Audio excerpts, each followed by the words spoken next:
Hi, my name is Michael Mercury. I'm a systems engineer at the Jet Propulsion Laboratory.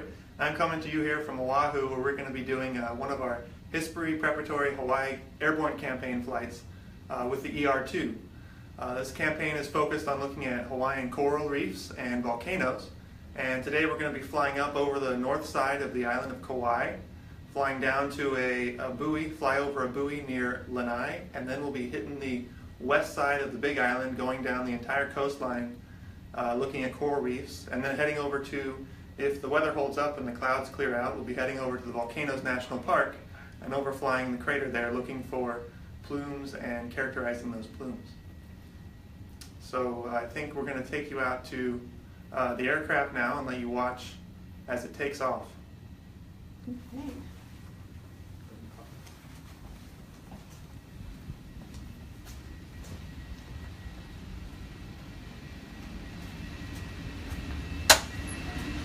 It's going to be getting a little loud out here.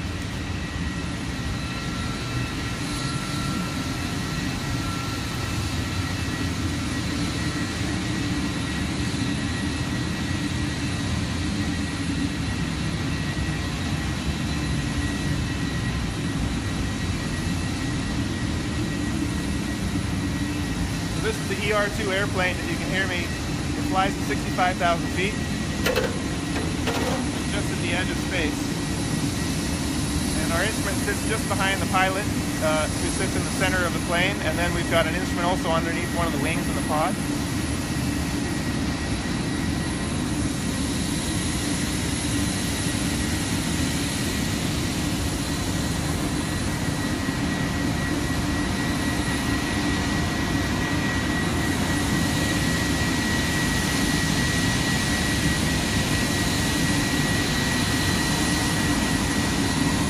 For those just tuning in, we are at the Marine Corps base, Hawaii, off of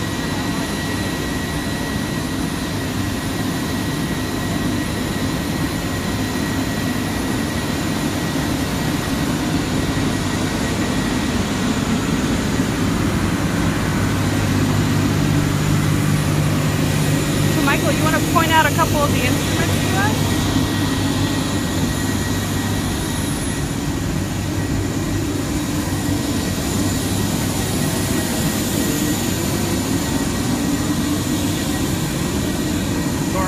Tim, getting ready for flight here. We've got the crew getting them all set up. We've got an ejection seat underneath them and contingency.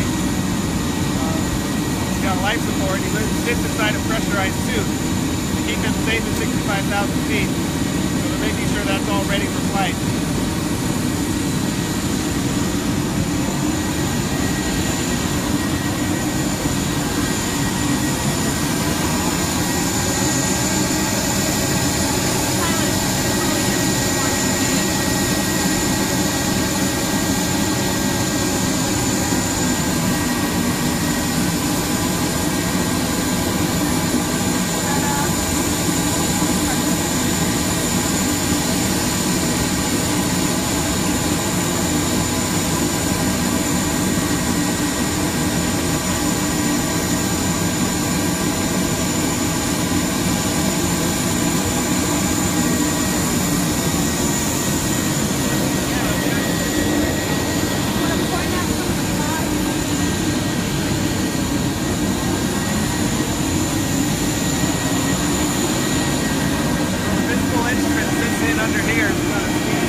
you up to the cockpit here and see Tim Williams get tuned up.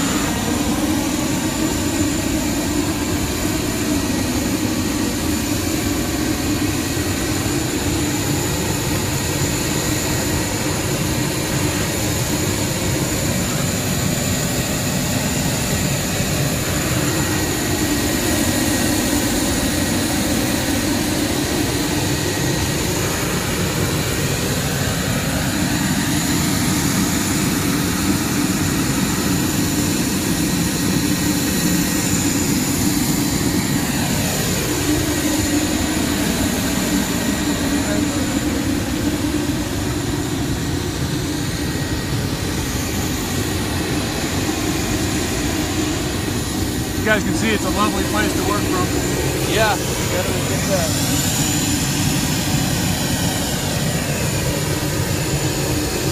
That's Tim getting ready to go. All right. Ryan and Joey, our light support techs, getting them all strapped in. Takes about 30 connections.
Again, for people just tuning in, can you kind of talk about what the mission objectives are today? Yes.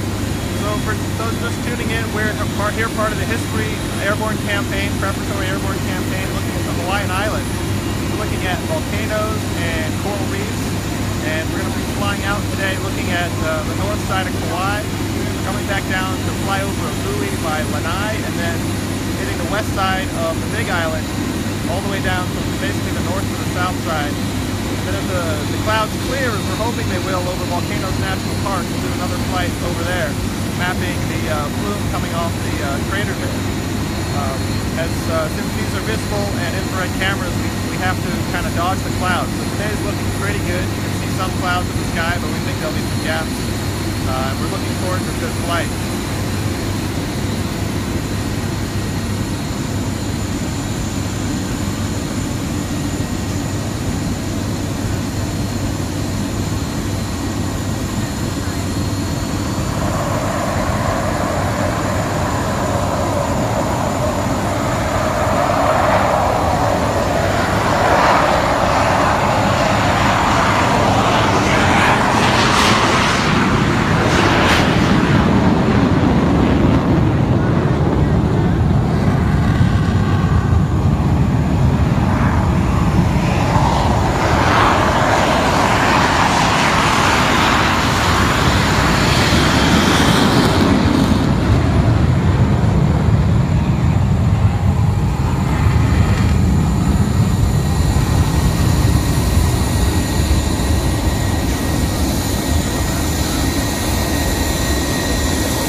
ER2 fly?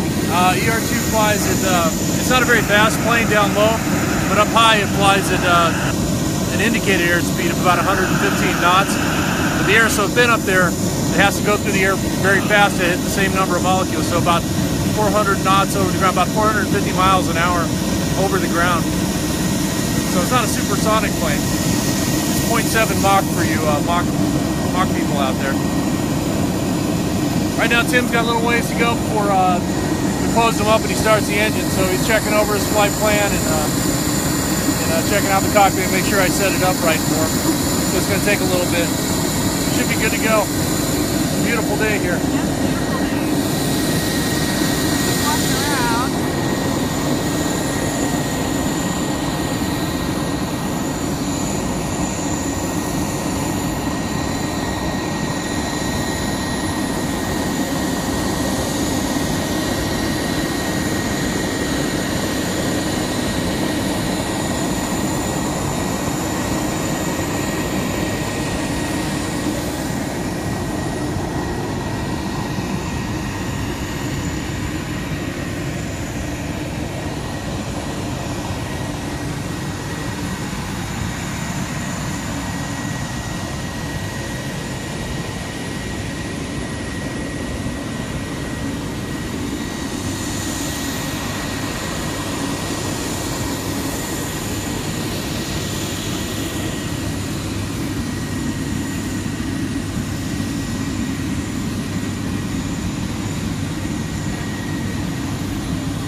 Take a look in the cockpit? Yes. All right, I'm going to take the gimbal here. Bear with me.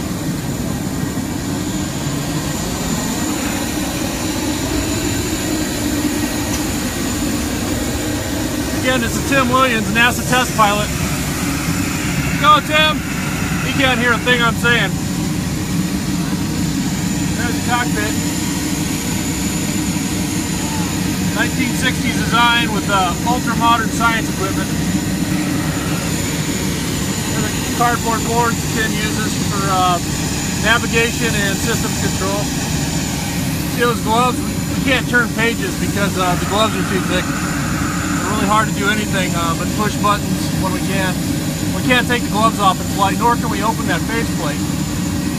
So Tim is stuck with whatever itches he has inside that spacesuit for the next 5 hours.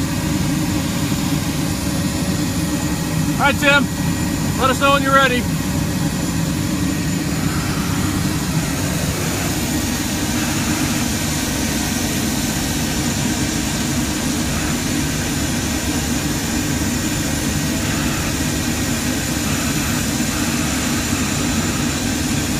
It's really noisy out here. We have a P3 with the auxiliary power unit going in the background, so we'll get quiet once we get in the car.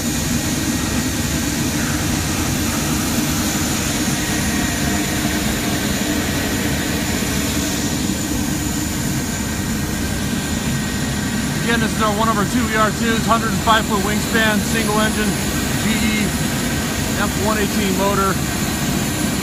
Monster down low. It's way overpowered, but just enough to get us up to extreme altitude. We're going to 65,000 feet today. about twice as high as normal airline traffic. Alright, I'll take you back over the Cape.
Alright, we're getting ready to go now. Okay.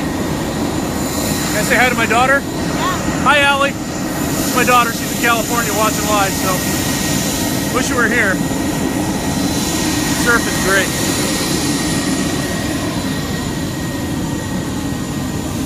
So right now they're taking the air conditioner, the portable air conditioner off Tim, and I'll close the canopy and he'll have about 5 minutes before the motor starts. During that time he has no cooling, so we got to hurry through this part. It gets hot in that spacesuit.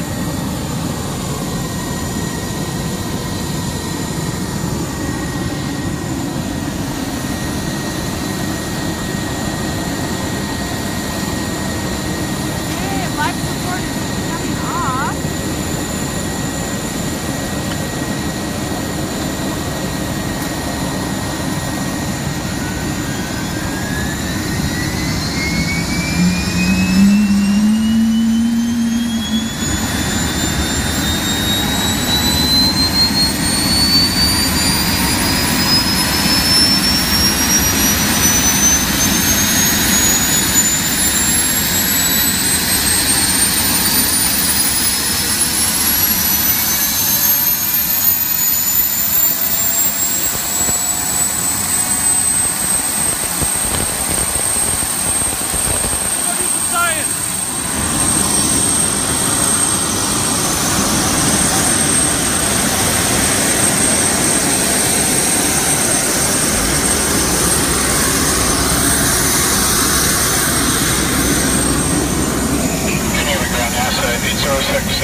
Mobile. Alright, done with the noise finally. Well, some of the noise.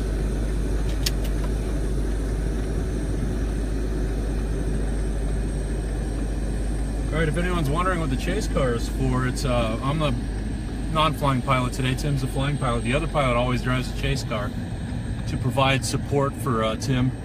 It's hard driving that thing in the spacesuit, and he can't always see where his outrigger wheels, we call them pogos, the wheels under the wings, are going when he's taxiing. He can't see them from the cockpit, so I'm there to help help him not take out a taxi light. Also on landing, I help talk him down when he gets down below about 10 feet, because sometimes it's really hard to see how high we are above the runway. This plane, we can't land with much crosswind. We land with what we call crab or drift. If we're not pointed straight down the runway and not drifting side to side, we're good. But any drift or crab is bad in this plane because it's basically a bicycle after we drop the wheels off the wings. From that point on, it's a bicycle. So when we come back and land until we're stopped on the runway, Tim has to keep the wingtips off the ground by flying the wingtips all the way to a stop if he can. If he can't, if the fuel isn't balanced, we can drag a wing on the runway.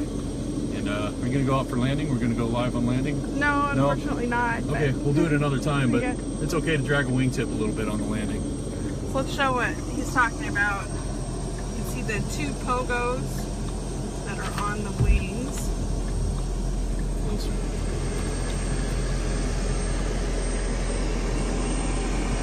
So when he gets up to about 50 miles an hour on the takeoff roll, which is really quick, those pogos, the wings lift up and those things just drop to the ground. Then we pick him up, throw him in the pickup truck, and he's done with those wheels for the rest of the flight.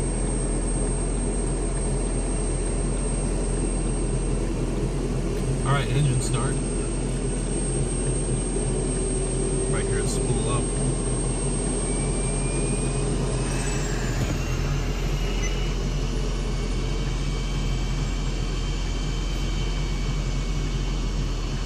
That hose they're taking off is the starting area used to get the jet engine up to speed so we can apply fuel in the ignition and start the motor.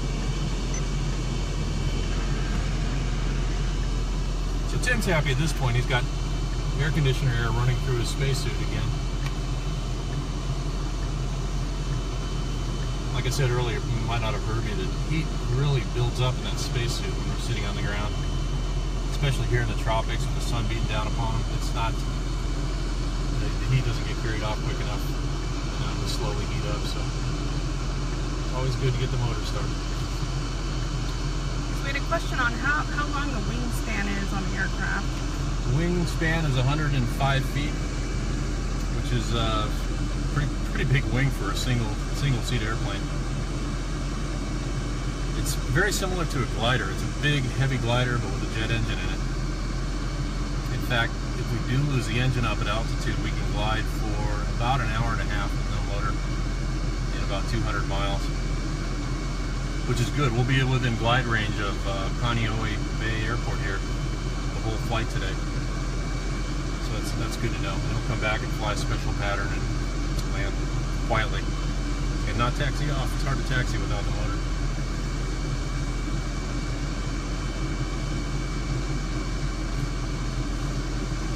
So right now Tim's running through his he has two checklists. One for the airplane, the standard airplane checklist that every aircraft has, and then he's got these science checklist for all the instruments aboard, both the instruments today. So he's got to, he's on aircraft power now. Once he goes on aircraft power, that's when he fires up the science instruments, because they don't like that power surge when they take the ground power off. So he's got a special checklist for each instrument to get it ready for takeoff. And once he gets airborne, he's got his airplane checklist to run, and then the sensor checklist to run, and for every stage of the flight. One of the sensors aboard today runs continuously and records. That's master. And then Avarice has to be started on each science line and then stopped at the end of the line.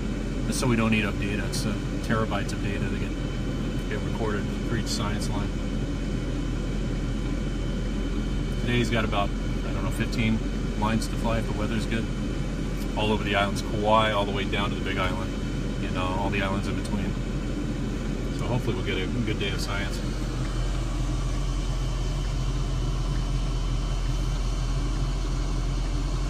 Lights flying across there? Yep. Wow. Look at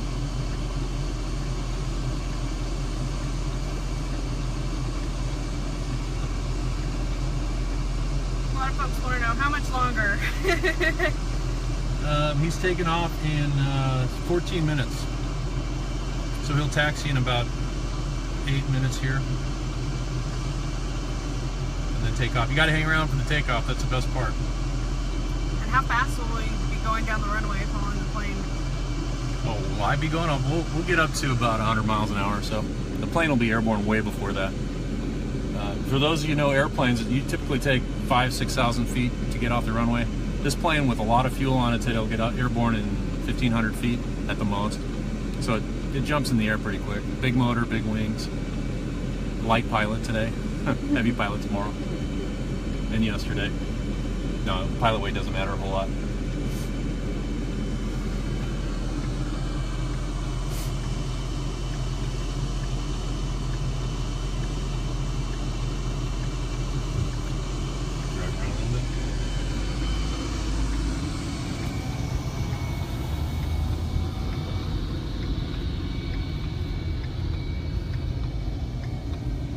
I'm going to start a rumor that they're moving the ER2s permanently out here.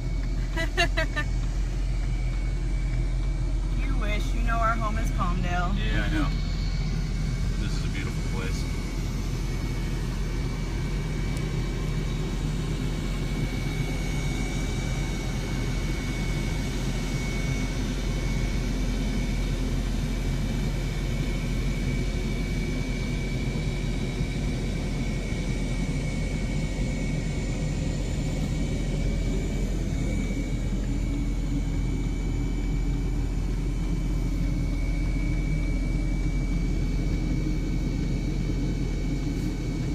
So how high will the aircraft be flying today? Today we're flying at 65,000 feet, which is well below the aircraft's capability, but that's our standard mission line, science mission altitude. Take them about 25 minutes to get up there. You'll see the first few thousand feet off the runway are pretty impressive. You have to be quick with that gimbal. Oh yeah.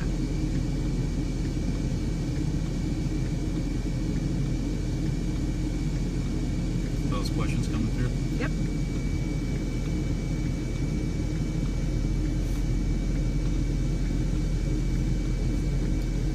Tim flies numerous other planes in addition to this aircraft. He's an F-18 pilot. He used to fly the Sophia, but he just got too busy with other stuff. He flies the Gulfstreams, TG-14 motor glider.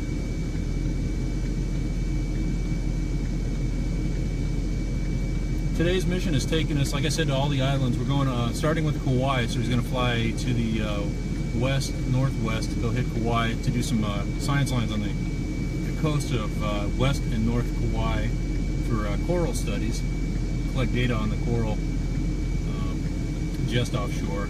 And it's pretty much a coral mission up until he gets down to the Big Island, where he's going to do some science lines on the Big Island also after hitting Oahu, Molokai, and Maui. And then once we're done with the coral, which we have to be done by a certain time today because of the sun angle, he'll switch to the volcano science and fly lines over the volcanoes, Kilauea and Mauna Loa, and the terrain to the south of them.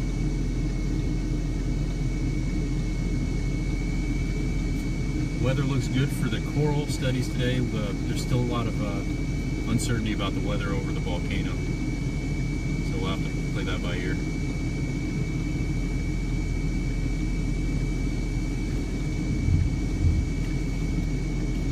Probably can't see it, but they still have an Ethernet cable hooked up to the aircraft, and the guy on the right wing to the ground, aircraft 293, is one of our. aircraft 293, sending ground, every line clear on me.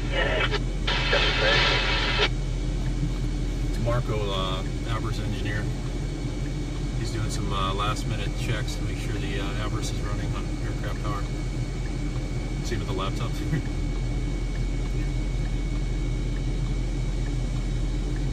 Why he's wearing a lab coat. I don't know. I think he just wants to look like a scientist. Oh, I know. He, the Avers actually has is cooled by liquid nitrogen, and Marco is the guy that actually tops off the liquid nitrogen. It's right behind the cockpit, inside the aircraft, and he probably wears that to keep from getting splashed on his clothes with liquid nitrogen. All right, looks like he's giving the thumbs up. They pulled the Ethernet cable. Now he's going to coil that up and drag it away from the plane.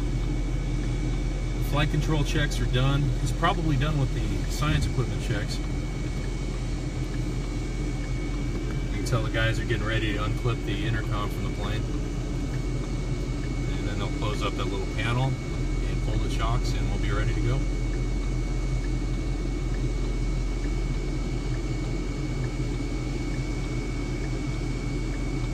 That's Paul Everhart, the crew chief.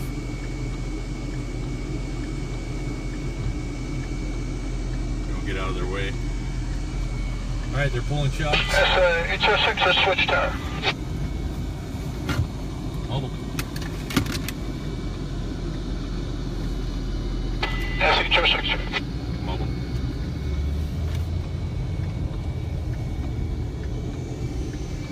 That's AGO6 tower. I have you line of clear as well as mobile. Roger that, sir. Ready taxi 105 ramp for takeoff runway 04 intersection Foxtrot Information Hotel. The hotel is current. Runway 4 at Fox. You can taxi via taxiway Alpha. Taxi Alpha Foxtrot. That's 806. Hold short 04. That's 806. Runway 4 Fox. You can line up and wait. All right, he's cleared Line on. up and wait. That's 806. Cleared onto the runway. Give him a thumbs up, letting him know everything's clear underneath the plane, and he'll roll shortly.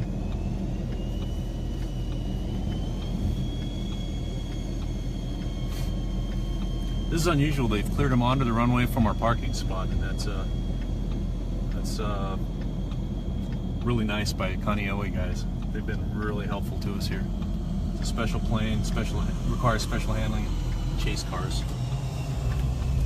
They've been bending over backwards to help us out. And fortunately, the runway is right here.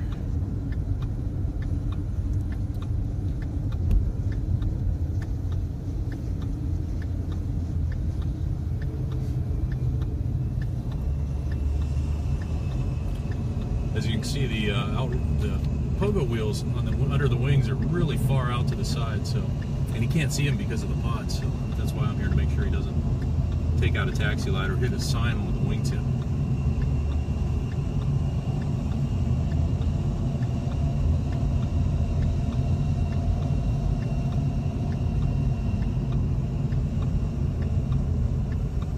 All right, we are on the runway.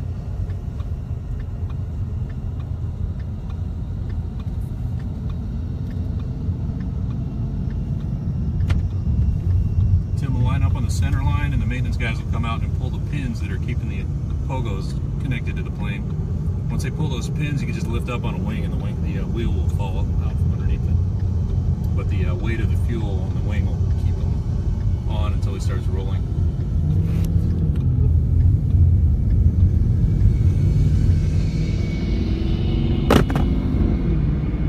All right, we're going to go down the runway and check for foreign objects on the runway.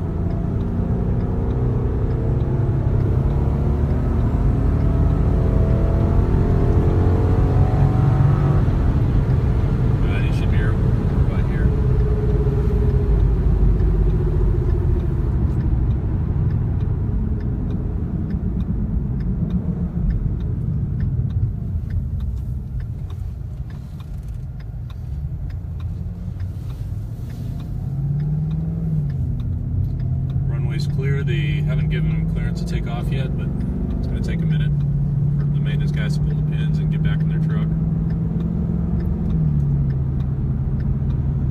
You'll notice he's lined up off the center line of the runway. There's some runway lights that are really bumpy on our tail wheel, so we avoid the center line.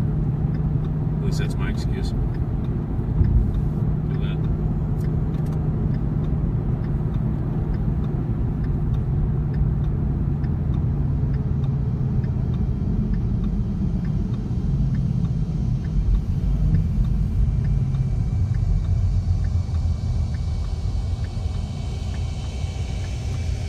Tim's running his takeoff checklist for both the plane and the instruments, and we'll get takeoff clearance shortly. I'm going to drive around the aircraft, make sure it's configured right, and all the pins are pulled. Tower NASA HR6, ready for takeoff. That's AGO6, can I try Roger? A very unrestricted climb with 8,000 approved. Runway 4 winds 220 clear for takeoff, change to departure. Clear for takeoff, unrestricted 8,000, we'll switch departure, NASA HR6, thanks. All right, aircraft looks good. He's cleared for takeoff. He's going to look over here. I'll give him a thumbs up. He's giving me the thumbs up.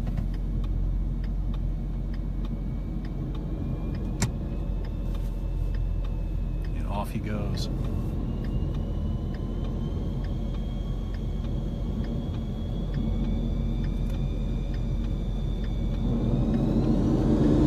Hang on.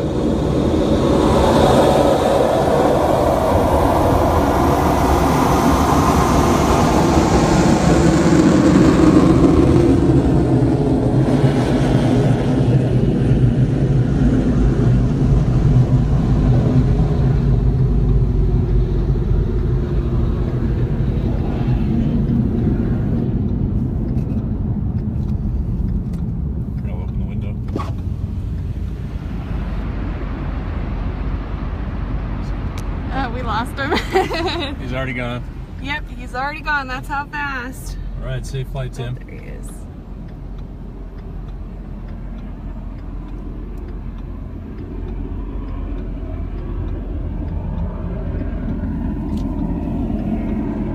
Nice.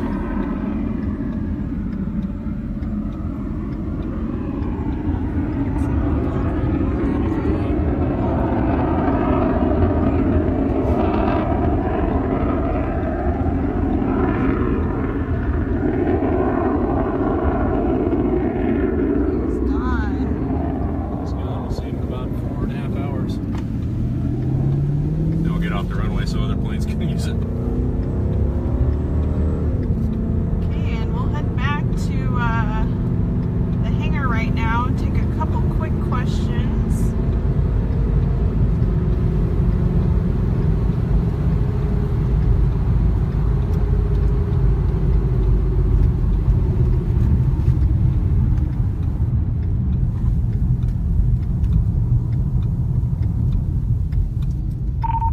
NASA mobile and pogo vehicle off the runway. I'd like to go back to hangar 105.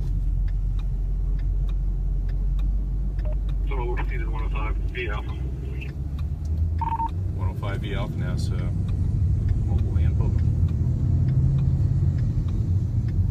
Everybody comes out to watch these.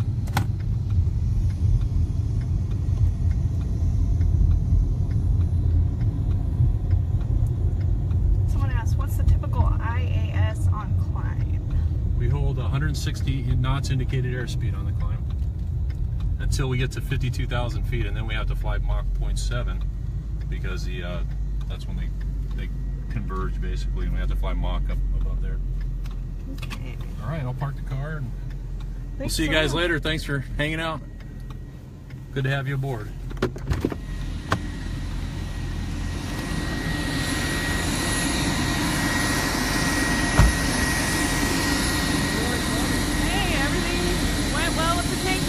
Yeah, it looked great.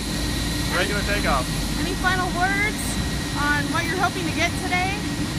Well, I mentioned we're looking to get volcano and coral images from Kauai all the way down to the Big Island. And this is part of getting us ready for a history spaceborne mission. So we take the same data. We're above 98% of the atmosphere in this plane. If you see a picture taken from the pilot's viewpoint, you can see the stars like you're in space. So you're really way up there at the edge, which is great for us to simulate a space mission. So we're taking this data, it simulates the space missions we'd like to fly, and High-Spirit mission is the embodiment of that space mission that we're preparing for. And so yeah, just mention that that mission would cover the entire Earth. So we're covering Hawaii in about 2 months. That mission would cover the entire Earth about 4 or 5 times in 2 months. So it's a huge next step in where this kind of work leads us to. Thanks for watching. So that's all we got today. Thanks for joining us. And you can follow the flight by going to airbornescience.nasa.gov/tracker. Thanks. Have a good day.